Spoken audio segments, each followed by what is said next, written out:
Almost 1 year na po kami dito sa Barangay Dita. Nung pag-ikot namin sa mga classroom nila, sir, nakita namin na yung isang classroom nakatukod lang ng 2 poste para hindi bumagsak ang trusses nila. Pag maulan, umuulan din sa loob. Then, pag mainit, mainit din sa loob. Then, dangerous talaga siya kasi babagsak na.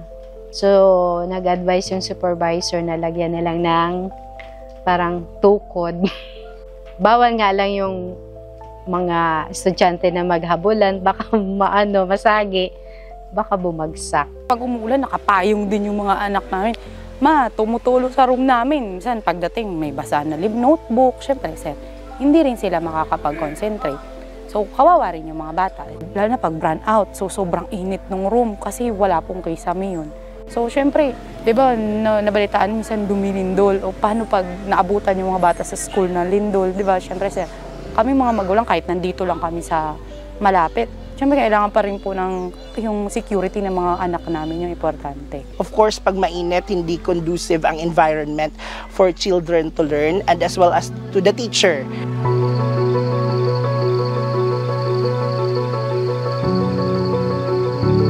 Sa karamihan po halos 50 or 60% po ata yung napad. Kailangan po na solar street light kasi madilim po dito. Minsan parang natatakot po sila na dumaan na paggabi kasi walang katao-tao po, walang hilay na masyado makaka-provide po sa kanila sa pagdaan po.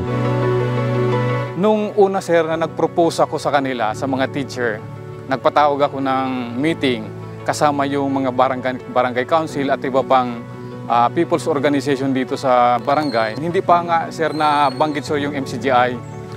Sabi ko, yung hakbang natin medyo suntok sa buwan yun kasi hindi natin alam kung saan tayo lalapit. Kami nga, member din kami. Pero hindi namin alam na MCGI palang pumasok na tutulong. Hindi namin alam. Tapos nakita ko lang yung UNTV. Sabi ko, may mga kapatid yata dito.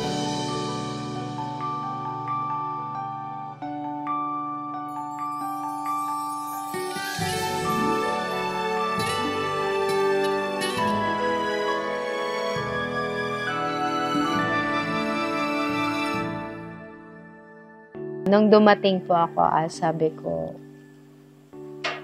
ano na nangyari dito sa classroom nyo? Sabi nila, ay ma'am, inilapit yan ng RPSB sa MCGI. Nag-aantay na lang daw. So sabi ko, sure kayo? Sabi, yes ma'am. So natuwa kami. Tapos naghirit na lang nung brigada, sabi niya, ma'am, wala pang ilaw. Sabi ko, okay na yan. Bubong lang, okay na. Sabi ko, kaya na natin yan paunti-untiin kung ano yung pagkukulang. Sabi naman ni Mami ko, ma'am, pupunuan yan. Hindi yan iiwan na na kulang.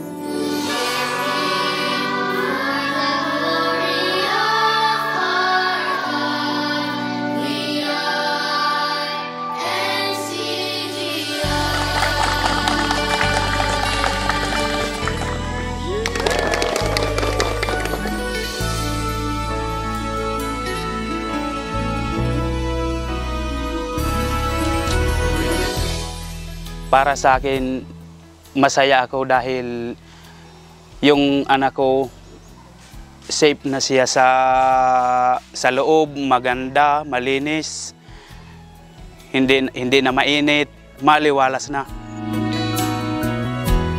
God is good talaga kasi humingi lang kami, sir, ng konting sinag ng araw sa MCGI pero binigyan kami ng universe. Kasi ceiling lang sir at saka yung bubong yung hinihingi namin pero total renovation na yung binigay sa amin sir ng MCGI. Kaya sobrang pasalamat po.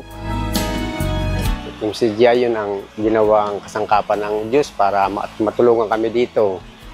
Kaya milyon salamat talaga sa Diyos. Grabe. Masaya kami dito habang ginagawa yung building na yun.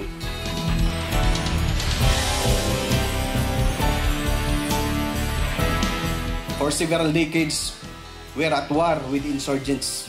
Nasaksiyan po ng taga-barangay Dita, mga taga-barangay Kabiguan, Lapinig, Hupi, kung paano itinatranslate ng pambansang pulisya kasama ang MCGI, paano i-translate ang kanilang pagmamahal.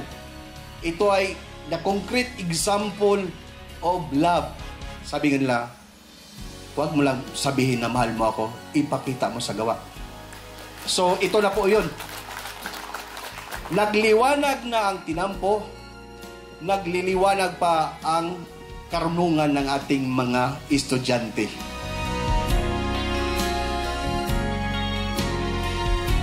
We are proud na tayo'y magkakapatid sa Diyos. Sino yung aking mga kapatid? Huwag niyong kalilimutan.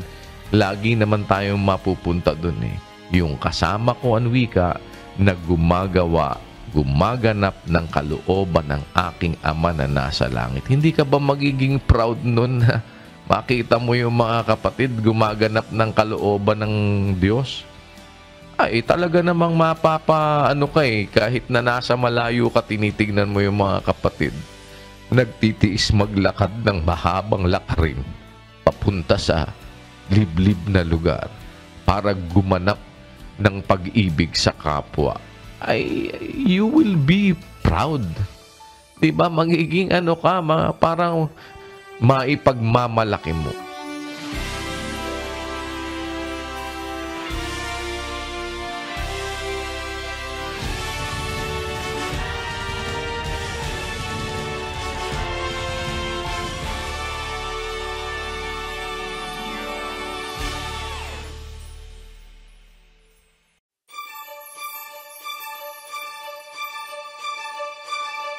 Oh